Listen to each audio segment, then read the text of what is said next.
హైదరాబాద్ నాచారంలో అగ్ని ప్రమాదం జరిగింది. పారిశ్రామిక వాడలోని రామన్స్ పెయింటింగ్ గోదాంలో ఒక్కసారిగా మంటలు చెలరేగాయి. దీంతో స్థానికులు భయాందోళనకు గురయ్యారు. 4 ఫైర్ ఇంజన్లతో మంటలు ఆర్పివేశారు. ప్రమాదానికి గల కారణాలు తెలుసుకుంటున్నామని మల్కాజ్గిరి డివిజన్ ఏసీపీ చక్రపాణి తెలిపారు. పత్రికా సోదరులందరికీ ఈరోజు వినాయక చవితి శుభాకాంక్షలు.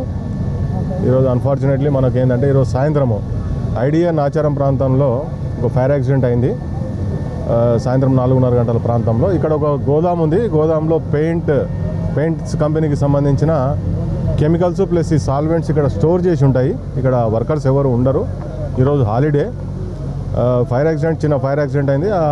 వాచ్మెన్ ఇన్ఫర్మేషన్ ప్రకారం పోలీసు మా నాచారం ఇన్స్పెక్టర్ ఇమీడియట్గా సిబ్బందిని తీసుకొని ఇక్కడ వచ్చాడు. తర్వాత ఫైర్ డిపార్ట్మెంట్కి కూడా అందరికీ ఇన్ఫర్మేషన్ ఇచ్చేస్తే ఫైర్ ఎక్స్టింగ్విషర్స్ వచ్చాయి, వెహికల్స్ వచ్చాయి. 5 వచ్చేసి మీరంతా చూస్తున్నారు. ఆ ఫైర్ని అంతా కంట్రోల్ చేశాము. ఇప్పుడు ఇంకొక అరగంటలో మొత్తం పూర్తిగా ఫైర్ మొత్తం కంట్రోల్లోకి వచ్చేస్తుంది. ఎలాంటి చుట్టుపక్కల కూడా ఎలాంటి ఎక్స్పాన్షన్ కాలేదు ఈ ఫైర్. తర్వాత